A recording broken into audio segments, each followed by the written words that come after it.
Hey guys, as you may or may not know, I have been embarking on a new little health journey recently to help kind of fix my skin and my overall health, and as such, I started doing some things a little bit differently, and some of the changes that I made me realize that I was definitely overtraining. So I really wanted to share this experience with you guys and kind of what I went through, what my whole thought process was, and I realized it'd be a great chance to just sit down and chat about overtraining in general, because I know a lot of you have quite a few questions about it, and so I figured it'd be good to just get everything out there, just address all of the questions. So today we're just going to be chatting about my recent experience with overtraining, some possible symptoms of overtraining, potential causes, what to do if you realize you're overtraining, and I'm also going to be answering a ton of your guys' questions that you submitted to me via Instagram. So if you're excited to discuss overtraining, give this video a big thumbs up because it really does support me and my channel, and I really genuinely appreciate it. Hit that subscribe button to see more videos from me, and without further ado,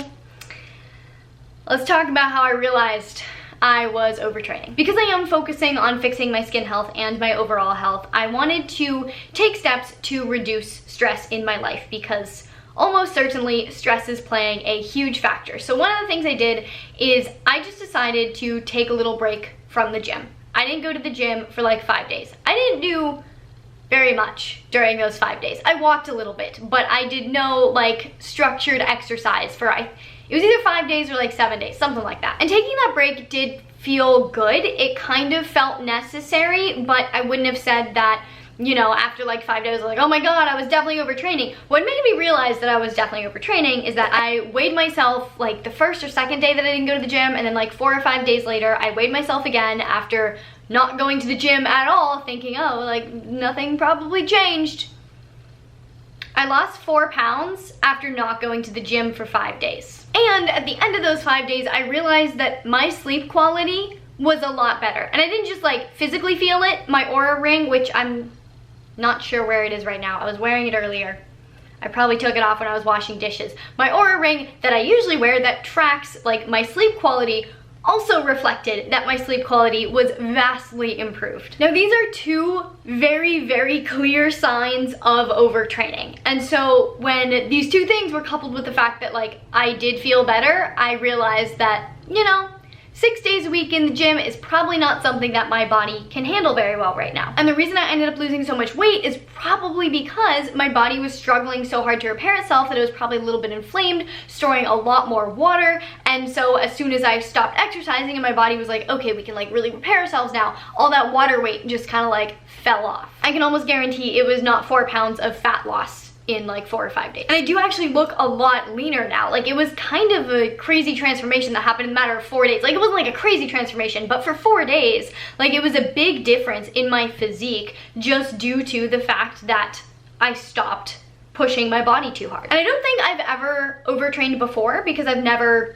gone through anything like this before, but I can see how easy it is to accidentally start overtraining. As you guys know, I did my whole reverse diet for 3 months following this workout program, so I was training 6 days a week, and while I was doing that, I felt pretty good. I didn't notice any symptoms of like plateauing or anything like that, and then I started my cut, and again, I didn't really notice any negative signs and symptoms. The only sign was that I wasn't really progressing the way my body usually does when I go into a phase like that. And I just kind of saw that as, oh, my body's just like not responding as well. Maybe I need to just push myself a smidge harder. And so I pushed myself a smidge harder.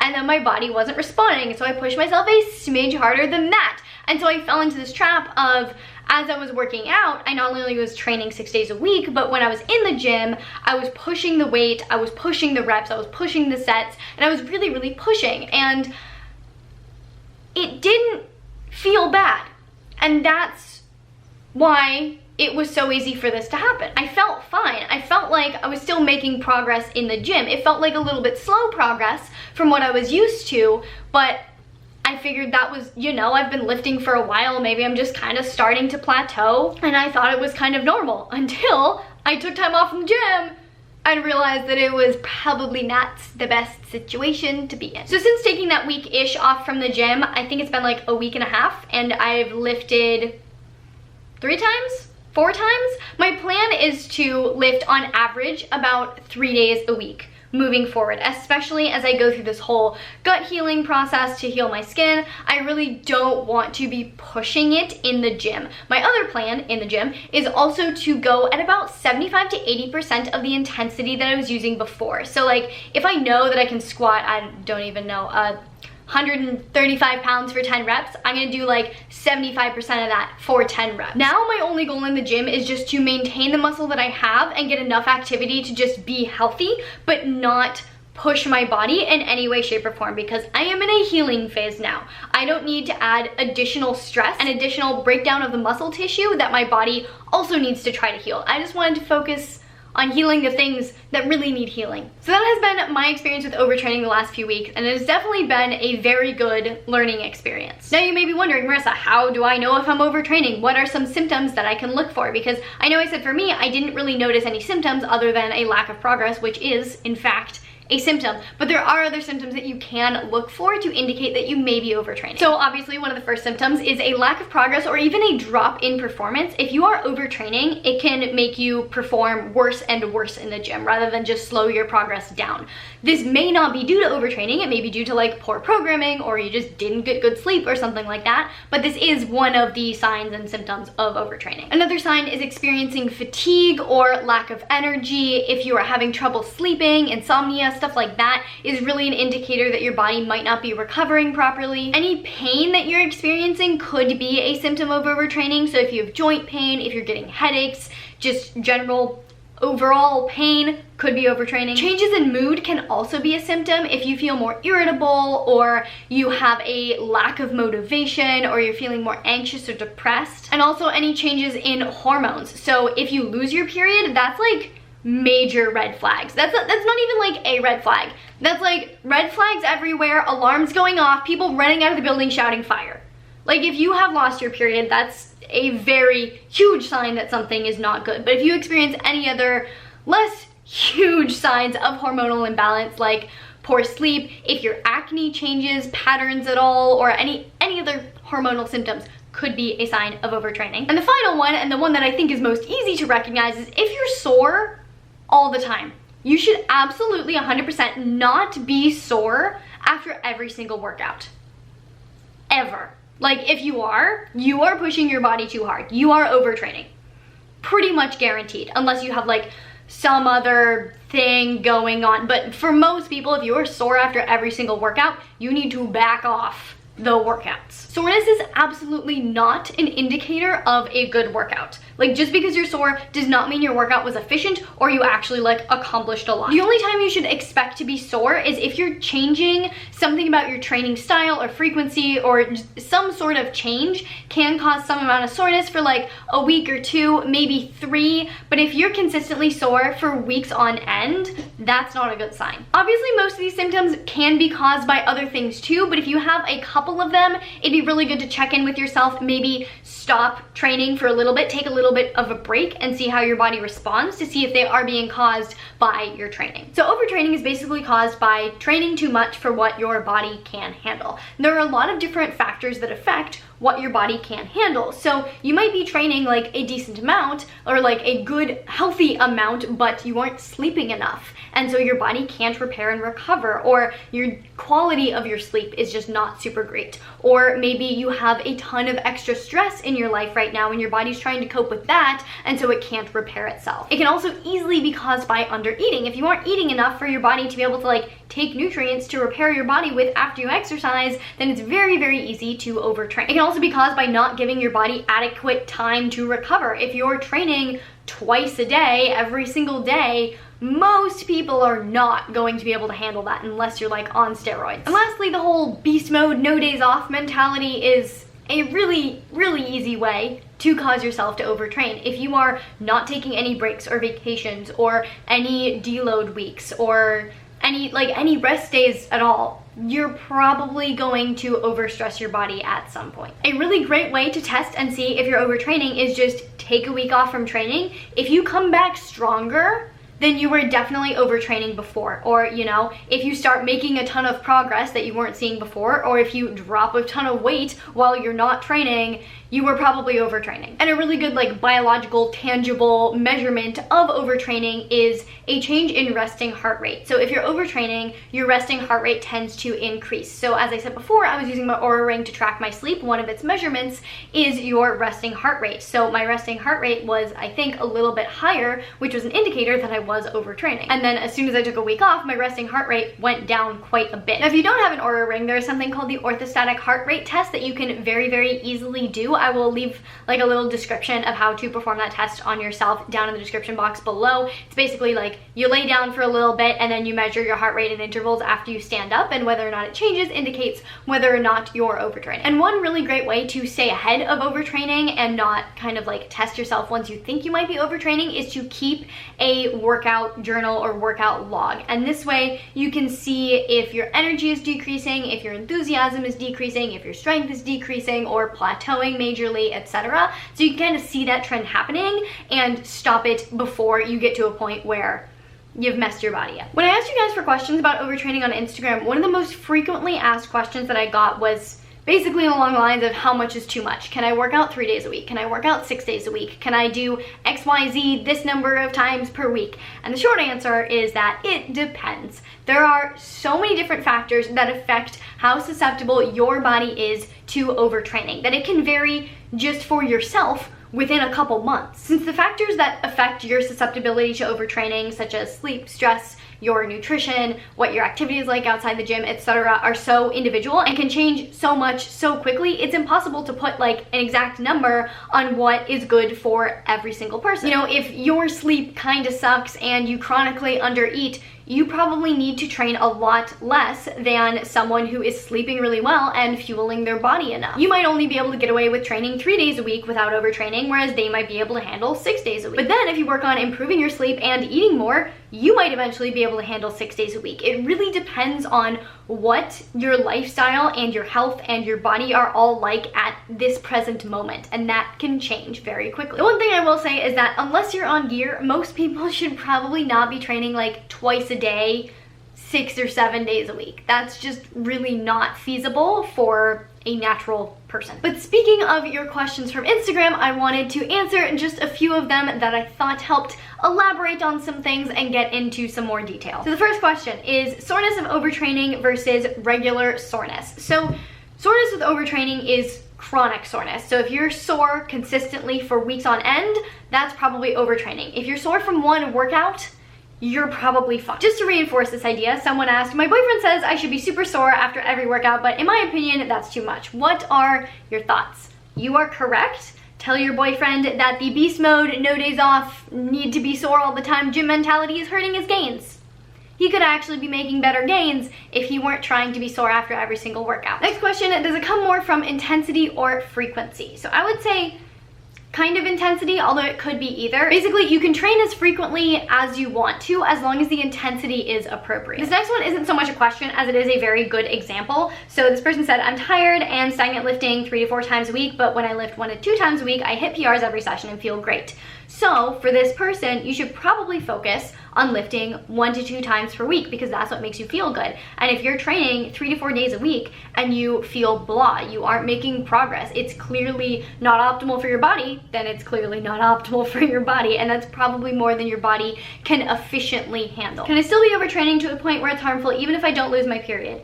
Yes. As I said, losing your period is like red flags everywhere, alarms going off, people shouting fire. That is like the big everything is wrong. There are a ton of other things that happen before that that have a negative impact on your body. So yeah, just because you still have your period doesn't mean that you're not potentially pushing your body way too hard. How does overtraining hurt my progress? It can massively slow your progress. It can stop your progress. It can even reverse your progress. It can make you weaker. It can make you hold on to 4 extra pounds of water weight. If you are overtraining, you are not progressing as efficiently or effectively as you could be if you were training appropriately for your body. And just to clarify that question, does anything positive come from overtraining? No. No, not good for you. So moving on to questions about preventing overtraining. Someone wanted to know how to find the right intensity of training so I don't overtrain but can push myself in a workout.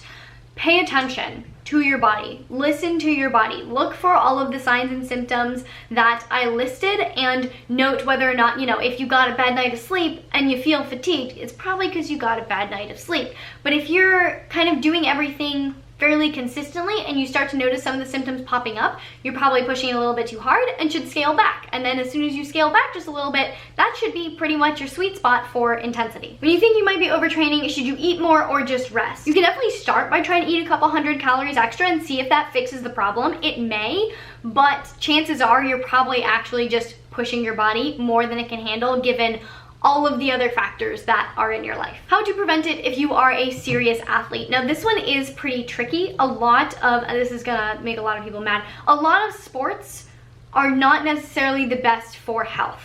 Athletic performance and health do not go hand in hand. Yes, athletes do tend to be healthier. I'm not saying athletes are unhealthy, but if you are pushing yourself to be an elite athlete, you often do have to make sacrifices that may compromise your health in some way. That being said, if you are training to be an elite athlete, that's fantastic. If you love it, make sure everything else is on point. Make sure your sleep is phenomenal. Make sure you're getting quality nutrition. Not only enough nutrition, but quality nutrition. Make sure you're managing all of your stress. And also make sure you're implementing plenty of recovery and restorative work as well. So if you think you might be overtraining, or if at some point you realize you're overtraining, this is what I recommend you do to let your body recover and then get yourself back to a point where you can train at an optimal level. Step number 1 is to take 1 to 2 weeks completely off from any amount of intense exercise. Anything restorative or that helps repair the body is fine. So going for easy walks, doing the more restorative version of yoga,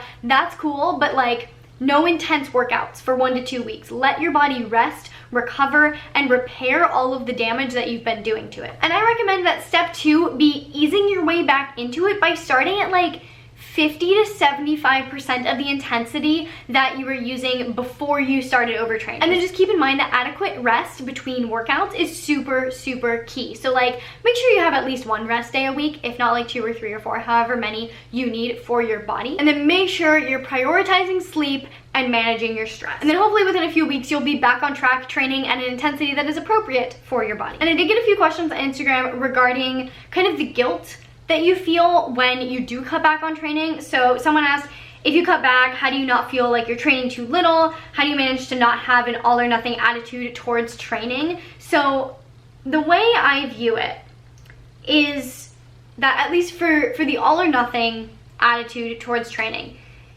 shift your focus to viewing the all part of the all or nothing as doing everything possible that is optimal for your health, rather than all in the gym being maximum intensity. Take that intensity and focus it towards your health, is what I'm saying. So your all in is all in on your health. If you feel like you need to train every day to be in a routine, I think that's totally fine, as long as you're only doing the number of intense workouts that your body can handle. So if you can only do 3 really heavy workouts per week, but you need to be doing something else, I would say just focus on more restorative activities. So you could go on a hike with friends. You could just go for a long walk that day. You could do some restorative yoga. Having scheduled activity every day is totally fine, as long as the total activity is an amount that your body can handle. And doing something will help you feel better than just sitting around the house not doing anything, because for most people that's actually going to make you feel a lot more blah anyway. So it's good to get out, get fresh air, and just move, as long as you're not doing too much intensity. And that should help with the guilt a little bit too. But I would also say that if you feel guilty or feel like you're not doing enough because you're not doing an intense workout 7 days a week, you probably need to focus on your relationship with exercise. And that is a whole other topic that I will be covering at some point in the future, but that would take an extra hour, and this video is already long enough as it is. So if you're at all worried about pushing yourself too hard and overtraining, the ways to prevent it should probably be obvious by now based on everything else I've said in this video, but just to go through it really quickly. Number 1 is make sure you're taking as many rest days as your body needs. If your body doesn't like training 6 days a week, don't push to train 6 days a week. Take an extra rest day or 2. maybe 3. And then making a point to incorporate deload weeks where you massively scale back your intensity for just a week is a really great way to kind of give your body a break to make sure it's really caught up with everything that it needs to do to like repair and recover without just completely taking time away from the gym. And again, just make sure you're eating enough, make sure you're getting good sleep quality, and make sure you're managing your stress, and you should be pretty good to go. So hopefully this video helped clear some things up about overtraining. If you have any further questions on it, let me know and I can try to cover it in a future video or go more in depth into any one topic if you guys are specifically curious about anything in particular. In the meantime, make sure you hit that subscribe button because in my next video, I will be going into all of the different lifestyle changes that I'm going to be making to focus on improving my health, including decreasing my training intensity and frequency, as well as maybe quitting intermittent fasting. Who knows? We'll talk about it in my next video. If you like this video, please give it a big thumbs up because it really does support me and my channel and I really genuinely appreciate it. Please share this video with your friends and your family and your neighbors. If you want to check out more super informative videos all about health and fitness from me, you can check those out over here. Hit that notification bell down there to be notified about future videos from me, and I will see you very, very soon. Bye.